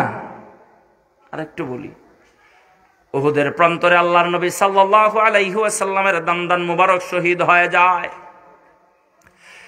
দিনের নবী রাহমাতুল লিল আলামিনের মাথা মুবারক লোহার হেলমেট পরা ছিল রে। কাফের মুশরিকরা এমন ভাবে বল্লম দিয়ে আঘাত করেছে, লোহার হেলমেট ভাঙ্গিয়া একটা টুকরা আমার নবীজির মাথা মুবারকের ভিতরে ঢুকে গেছে। আমার নবীজি উহুদের ময়দানে গর্তের মধ্যে পড়ে গেছেন। হযরত তালহা রাদিয়াল্লাহু তাআলা লক্ষ্য করে দেখে আমার নবীজি উহুদের ময়দানে গর্তের মধ্যে পড়ে আছে। কাফের মুশরিকরা মতান্তরে মালাউন শয়তান একটা কথা প্রচার করে দিয়েছে, কাদ কুতিলা মুহাম্মদ, মুহাম্মদ সাল্লাল্লাহু আলাইহি ওয়াসাল্লাম নাই রে, মুহাম্মদ সাল্লাল্লাহু আলাইহি ওয়াসাল্লাম উহুদের মাঠে মারা গেছে। সাহাবায়ে কেরাম প্রায় পাগল পাড়া হয়ে গেছে। হযরতে আলী কাররামুল্লাহু ওয়াজহুল কারীম হাত থেকে তরবারি জমিনে ছেড়ে দিয়া জমিনের মধ্যে হাঁটু গাইরা হযরতে আলী আল্লাহর কাছে কান্দে, আল্লাহ এমন করিও না গো, ঈসা রুহুল্লাহর মতো তোমার হাবিবরে জমিন থেকে আকাশে উঠাইয়া নিও না, আমাগুরে এতিম বানায়ও না। আলী কান্দে, উমর কান্দে। হযরতে তালহা রাদিয়াল্লাহু তাআলা নজর করে দেখে আমার নবী উহুদের ময়দানে গর্তের ভিতরে। হযরতে তালহার হাতে তরবারি নাই, ডাল নাই, নবীরে যা হেফাজত করিব। হযরতে তালহা রাদিয়াল্লাহু তাআলা আনহু নবীর সামনে যাইয়া হযরতে তালহা লক্ষ্য করে দেখে কাফের মুশরিকরা বৃষ্টির মতো তীর মারতেছে। তালহা দুইটা হাত এইভাবে বিছায়া দা আমার নবীজিকে বুকের মধ্যে আগলায়া ধরছে। তীরগুলো আসিয়া তালহা রাদিয়াল্লাহু তাআলার পিঠের মধ্যে তীরগুলো, কাফির মুশরিকের তীরগুলো পিঠের মধ্যে আইসা লাগতেছে। হযরতে তালহা চুকির পানি সেরে সেরে কান্দে, মালিক রে যতগুলি তীর আসতেছে রে আল্লাহ, আমার প্রভু একটা তীর যেন গো আমি তালহার শরীর বেদ করিয়া আমার দিনের নবীর গায়ে না লাগে। যতগুলি তীর আসবে আমার শরীরের মধ্যে যেন আটকিয়া থাকে গো আল্লাহ, তোমার কাছে আমার ফনিয়াত, একটা তীরও যেন আমার শরীর বেদ করতে না পারে। একটু বড় করে কন্যা আল্লাহু আকবার। হযরতে তালহা রাদিয়াল্লাহু তাআলা কিন আওয়াজে ডাকে, ও নবীর সাহাবীরা, যুদ্ধ থামায়া দিও না রে, যুদ্ধ চালায়া যাও, যুদ্ধ চালায়া যাও। আমার নবী রাহমাতুল লিল আলামিন এখনো আমাদেরকে ছেড়ে যান নাই। আমার নবীজি সশরীরে এখনো উহুদের ময়দানে জীবিত আছে। তালহা রাদিয়াল্লাহু তাআলা কান্দে, নবীর সাহাবায়ে কেরামরে ডাকে। হযরতে আলী রাদিয়াল্লাহু তাআলা আওয়াজ শুনিয়া তালহার কাছে আসছে। আমার নবী কয়, আলী, আলী রে তোমার অপেক্ষা করতেছিলাম রে আলী। ইয়া রাসূলুল্লাহ কি করব বলেন? আমার নবী কয়, আলী রে তাকায়া দেখ, আমার দন্দান মুবারক শহীদ হয়ে গেছে। আরে আলী, দাঁত মুবারক গুলি ভেঙে গেছে, ব্যথা যন্ত্রণা সইতে পারি না রে আলী, মাথার ভিতরে লোহার কড়া ভেঙে ঢুকে গেছে। পারবি রে আলী, লোহার কড়াটা বের করে দিতে পারবি? হযরতে আলী রাদিয়াল্লাহু তাআলা নবীর মাথা মুবারক থেকে লোহার কড়াটা বের করবেন, এমনি সময় একজন সাহাবী আয়েশা কয়, আলী, আলী রে সব সময় তোরা নবীর কাছে তাকো, নবীর খেদমত তোমরা করো রে আলী, আজকে দিবি একটা সুযোগ, আমার নবীর মাথা মুবারক থেকে লোহার কড়াটা বের করে দিয়া আমার নবীর খেদমত করার একটু সুযোগ দিবি। হযরতে আলী পিছনে সরে গেলেন, সাহাবীকে সুযোগ দিলেন, যা রে নবীর সাহাবী, যা নবীর একটু খেদমত কর। সাহাবী আয়েশা নবীর মাথা মুবারক থেকে কড়া মুবারকটা টান দিয়া বের করবে, কামড় দিয়া, দাঁত দিয়া কামড় দিয়া ধরছে, টান দিয়া বের করবে। লোহার কড়া নবীর মাথার ভিতরে এত শক্ত করে বসে গেছে, সাহাবী টানে লোহার কড়া আসে না, আসে না। সাহাবীও কামড় সারে না, সাহাবী কামড় সারে না। মনে মনে ভাবে সাহাবী, প্রথম কামড় দিয়েছি, এক কামড়ে যদি নামতে পারি, কামড় সারিয়ে আবার কামড় দিলে আমার নবীর কষ্ট হবে বেশি। না না, নবীর কষ্ট বেশি হোক সাহাবী মানতে পারি না, এক কামড়ে আমি টান দিয়ে নিয়ে আসব। সাহাবী টানে রে, এত মজবুত হয়ে বসার কারণে সাহাবী টানতেছে, আসে না। সাহাবী আরো জোর কাটায় কামড় দিয়া লোহার কড়াটা টান দিয়া বের করেছে ঠিকই, কিন্তু কামড়ের প্রয়োগটা বেশি দেওয়ার কারণে সাহাবীর দুইটা দাঁত ভেঙে গেছে। আল্লাহু আকবার। লোহার কড়াটা বের করে দিয়া সাহাবী মুখের মধ্যে এভাবে হাত দিয়ে পেছনে সরে যায়। আমার নবী জিজ্ঞাসা করে, ও আমার কলিজার টুকরা সাহাবী, তোমার মুখের মধ্যে হাত দিলা কেন? আমার নবী তো বুইজা পালাইছে। আল্লাহু আকবার কর না। সাহাবী মুখে হাত দিয়া মাথা দিয়া কয় নবী কিছু না, পেছনে সরে গেছে। সাহাবীর দাঁত ভাঙছে। যদি কইতো নবী গো আমার দাঁত ভাঙ্গা গেছে গা, আমার নবীর মনে কষ্ট লাগতো কি লাগতো না? সাহাবী কয় না, আমার নবীর মনে কষ্ট আসবে, আমি নবীর কাছে দুঃখ প্রকাশ করব না। এই দুঃখ প্রকাশ করার নামই হলো উফ, আর দুঃখ প্রকাশ না করাটাই হলো উত্তম। আমার আল্লাহর আদেশ কর না, আল্লাহু আকবার। ওয়ালা তানহারহুমা ওয়া কুল্লাহুমা কাওলান কারীমা। মা বাবা যদি বুড়া হয়ে যায়, আমার আল্লাহর আদেশ খবরদার, মা বাবারে দমক দিয়া কথা বলিও না। মা বাপরে দমক দিয়া কথা কইও না। তোমার মায় কইব ফুত আমার লাগি বাজারে যাইবাই, ফুত আমার লাগে ফান সুপারি আনিস, বুঝছনিও? কইছে মায় ঠিক আছে, আপনি জরক্তি গোসল করছেন, খাবার দাবার খাবারের টেবিলে বইয়া কয় ফুত ইয়াদ করে আমার জর্দা আনিস বেটা, আমার জর্দাও শেষ হয়ে গেছি গিয়া, আমার ফান সুপারিও শেষ হয়ে গেছি গিয়া। খাওয়ানো বইয়া মায় কইছে কয়বার হইল? 2 বার কইলিছে না। মোটর সাইকেলটা বার করিয়া উঠানো মুছামুছি করতেছে, 7টা গায়ে দিয়া মোটর সাইকেলটারে মুছছে, স্টারটা দিলাইব। এই সময় মায় আবার কয় ফুত ইয়াদ কইরা আমার ফান সুপারিটা আনিস। কয়বার কইল? হে তো গরম মেজাজি, শরীর জোয়ান কি আছে, ইয়াং মানুষ তো।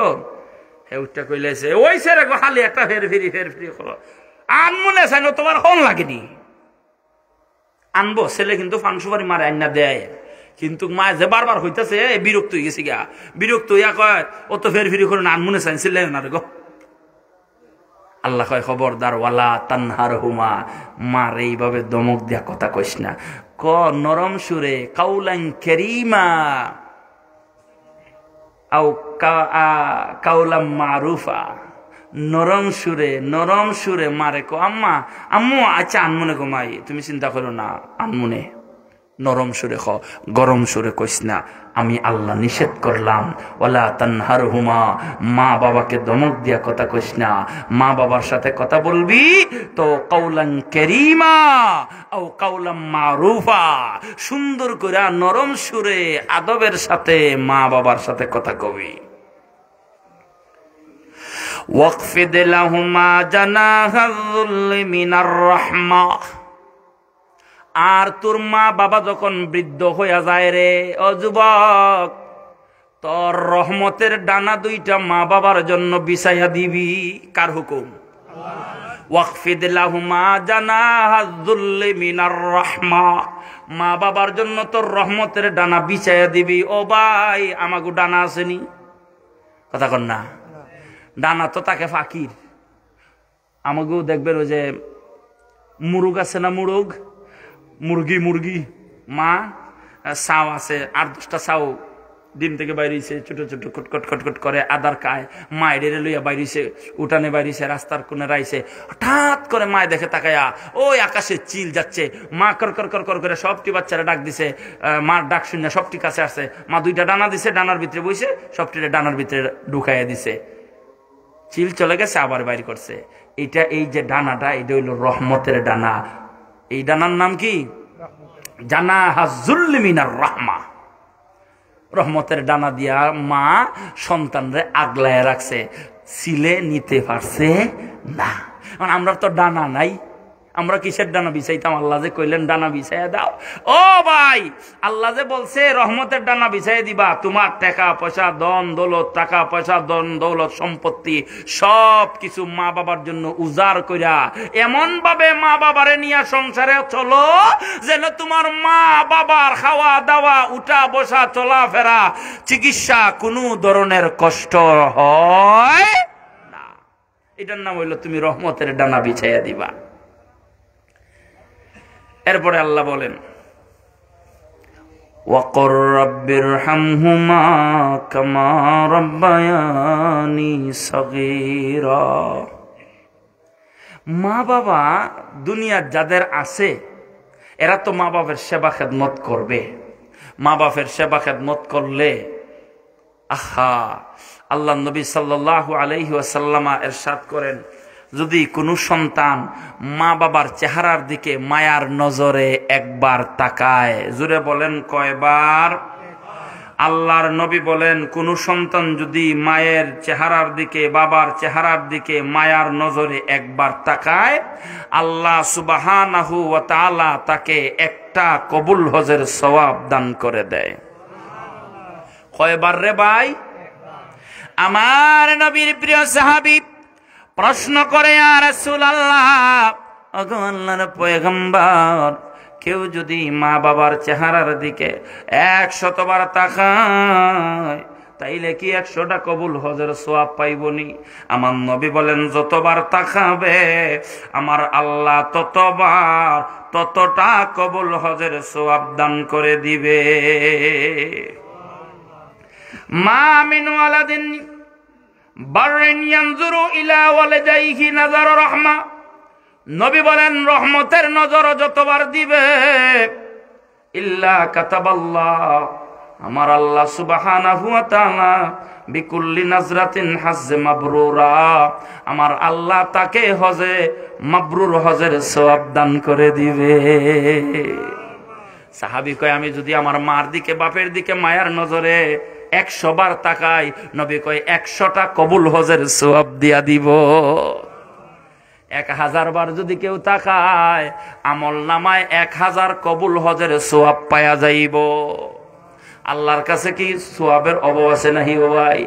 6-7 লাখ 8 লাখ টাকা খরচ করে হজ করতে গেলে হজ কবুল হবে, হালাল টাকার হলে হতে পারে, যদি হারাম হয় মানুষের হক নষ্ট করে হজ কবুল নাও হইতে পারে। কথা কন না? হ্যাঁ, সুদের টাকা ঘুষের টাকা, ভাইয়ের হক মাইরা, বাপ মরে গেছে 2 ভাই, ছোট ভাই সম্পদ দিছে না বাপ কইলা, হ্যাঁ নিজে একলা একলা মাইরা বড় লোক হয়ে হ্যাঁ হজ করছে, এর হজ কামি আইব?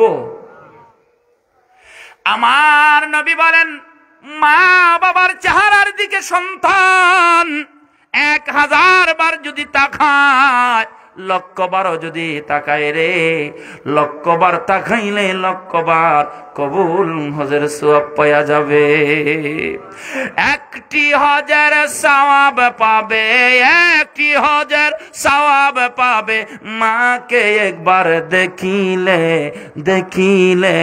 মা কেন এত দামি জানে না সকলে, বলো মা কেন? যুবকরা জবানটা খুলে মায়ের ভালোবাসায় বলো, মা কেন এত দামি জানে না সকলে, বলো মা কেন? জানতো যদি পড়তো দেখে কোরআন হাদিস কুলে, বলো জানতো যদি পড়তো দেখে কোরআন হাদিস কুলে। 1টি হজের সওয়াব মিলে, 1টি হজের সওয়াব মিলে, মাকে একবার দেখিলে মা কেন এত দামি জানে না সকলে, বলো মা কেন এত দামি জানে না সকলে। জানতো যদি পড়তো দেখে কোরআন হাদিস কুলে। 1টি হজের সওয়াব মিলে, 1টি হজের, বড় করে 1টি হজের, 1টি হজের, মাকে একবার দেখিলে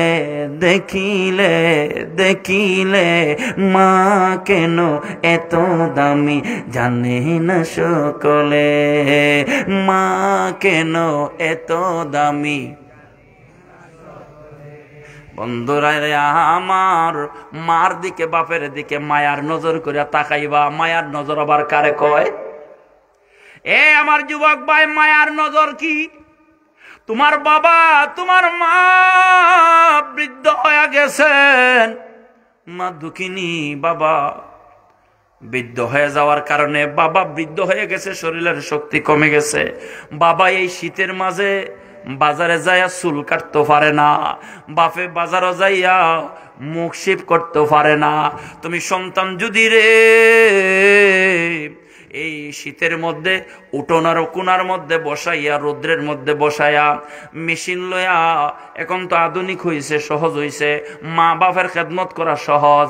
বাপের মুছগুলা মেশিন দিয়া বাট্টি করে দাও, চুলগুলা মেশিন দিয়া কাটো করে দাও, চুলগুলো কেটে দাও, বাপের মুছগুলো কেটে দাও, দাড়িগুলি সুন্দর করে চিরুনি করে আশ্রয়া দাও। বাপের কানের চিপার মধ্যে ময়লা জমে গেছে, বাপের নাকের ভিতরে পশম লম্বা লম্বা কেটে দাও। ও ভাই, গরম কুসুম পানি দিয়া, সাবান দিয়া, শ্যাম্পু দিয়া বাবারে ডলায়া ডলায়া, গসায়া গসায়া, বাবার শরীরটারে গসায়া মাজায়া ধুয়ে দাও। আর তাকায়া তাকায়া বলো আল্লাহ, ডাক্তার না আল্লাহ। আমার বাবা তো আজকে এরকম, আমার বাবা তো এরকম ছিল না। আমার বাবার শরীরে কত শক্তি ছিল, আমার বাবার চেহারা কত সুন্দর ছিল। আমি সন্তানরে মানুষ বানাইবার জন্য আমার বাবা রুদ্রের মধ্যে কাজ করতে করতে করতে করতে বাবা রুদ্রের আলোতে বাবার চেহারাটা জইলা কালা হয়ে গেছে।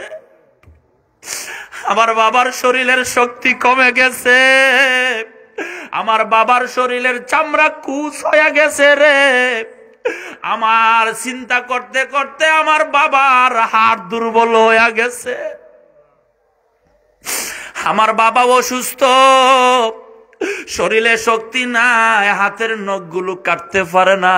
শুক্রবারের দিন আমি আমার বাবার নখগুলি যদি নিজের হাতে কাইটা দেই, আমার বাবার চুলগুলি নিজের হাতে কাইটা দেই, আমার বাপের চামড়াগুলি কুচ হয়ে গেছে। চামড়া কুচ হওয়ার কারণে কুচের ভিতরে ময়লা জমে আছে। আমি আমার বাবার এই ময়লাগুলো সাবান দিয়া দৌত করিয়া দেই। আর মনে মনে যদি ভাবি আল্লাহ, আমার বাবার চামড়া তো বলছিল না, আমার বাবার চেহারা কত সুন্দর ছিল, আজকে কুচ হয়ে গেছে, ময়লা জমে গেছে।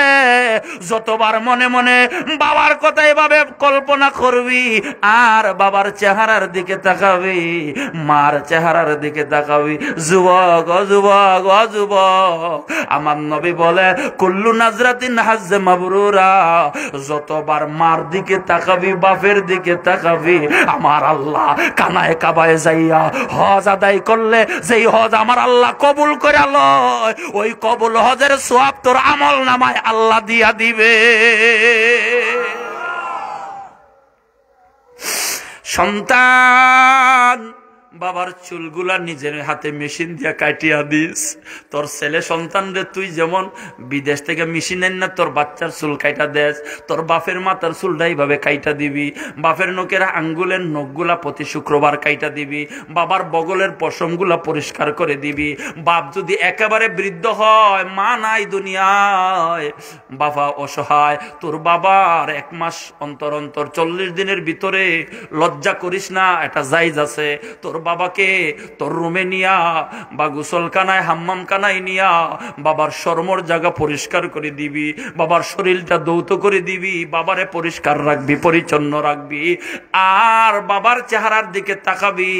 বাবা শীতের দিনে তোর বাবা যায়া দেখ ঘুমাইতে পারে না, পায়ের সাবায় পায়ের গুস্তর মধ্যে যন্ত্রণা করে, ডাক্তারের কাছে যায়, বাপের ঘুমায় না। তুই যুবক, মোবাইলটা আধা ঘন্টা কম চালাবি, ঘন্টার পর ঘন্টা ফেসবুকে, তুই ঘন্টার পর ঘন্টা মোবাইলটা চালাইলি।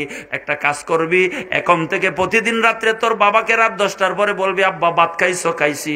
আব্বা ওষুধ খাও? ওষুধ খাওয়াইয়া বাবার কাছে যাইয়া বসবি, কমলি দিয়া বাবারে ঘুইরা বাবার পাওগুলো 10টা মিনিট নিজের হাতে একটু বাবার পাওগুলা একটু টিফিয়া দিবি, তোর বাবা জান্নাতের ঘুম ঘুমাইব।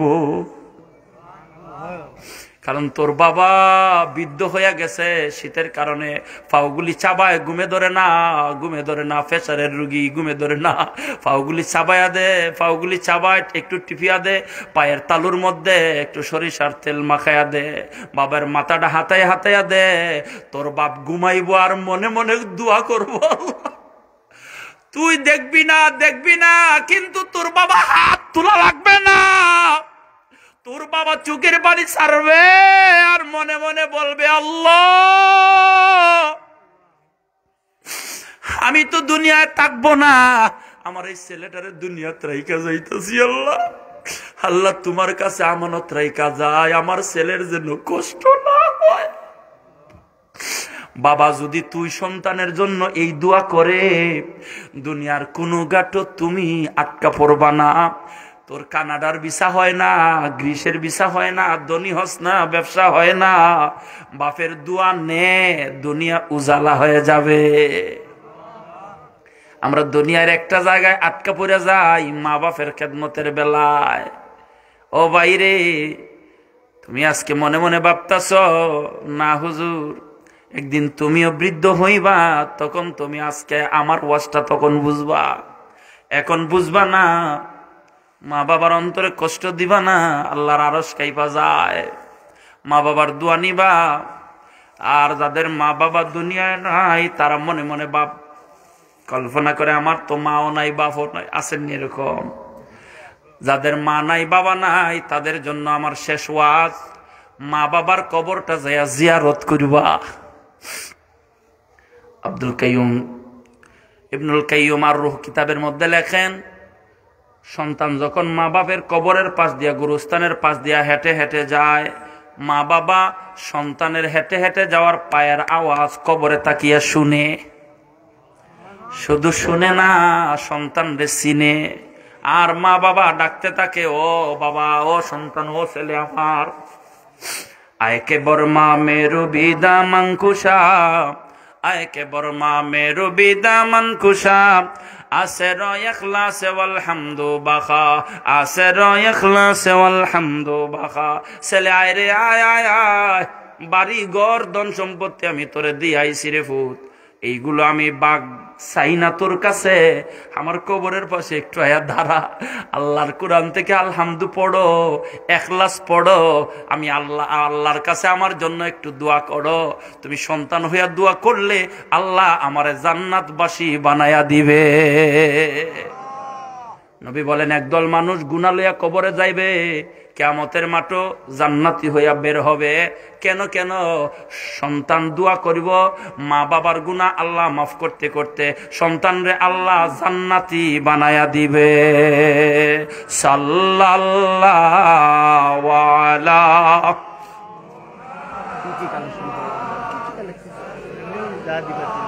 মসজিদের দিকে না, এরপরে দোয়া করে নিব।